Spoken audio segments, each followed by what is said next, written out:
Around August 22nd, we were notified that there was going to be a potential hurricane approaching Hurricane Lane, approaching the islands, and that there was going to be heavy rainfall and impact us as a rescue company. By August 23rd, the next day, we'd been impacted with a lot of rainfall, and we were starting to get flood damage and a lot of reports of flash flooding in the residential areas of Kaumana. Wailuku River was overflowing and coming over the Pionua Bridge. That's the first time I've ever seen it like that. Homes were being damaged, people were being evacuated from their residence. But it definitely was the most water I've ever seen coming down Wailuku.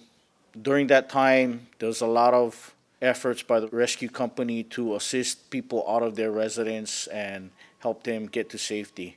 One particular incident, it was dark, it was at night, and an elderly couple was stranded at Pionua Bridge, and there was another flash flood that had trapped them there.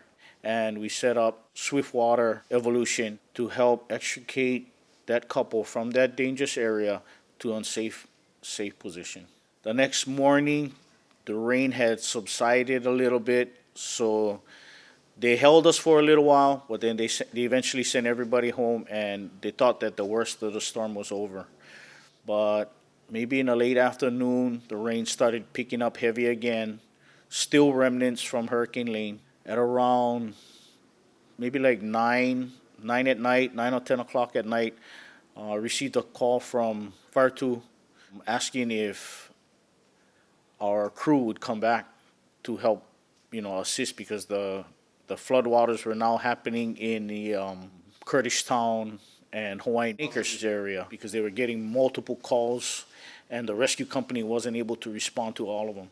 Called up my crew, we responded to the station. Upon arrival at Waikea Station, we were immediately dispatched to a rescue of approximately 9 people stranded in a house in the ag lot area. With this training and equipment donated, we were able to safely extricate, I believe it was 9 people in that house, and brought them to safety. We were able to put together a cache of equipment. Even though the rescue company was out with all of the online equipment that we used in our first response, we had a cache available to at least start something. And we wouldn't have that if it wasn't for the Sayre Foundation. I've been at rescue for many years where we had just minimal sets of equipment. Now, through the foundation and generous donations, we have equipment. I think what people might sometimes not understand are the hazardous working conditions that everyone's working in. It's happening at night where visibility is low. There's a lot of hazards in the water itself. We're doing a swift water rescue in the middle of a subdivision. Riding lawnmowers coming down, fence posts coming down, potentially like leptospirosis and other things that could have been in the water that may have exposed you somehow. There's a lot of things that our firefighters put themselves through to provide safety to the community and do their job. Take my hat off to them for putting themselves in these risks and doing their job. I think they deserve recognition for their performance that day.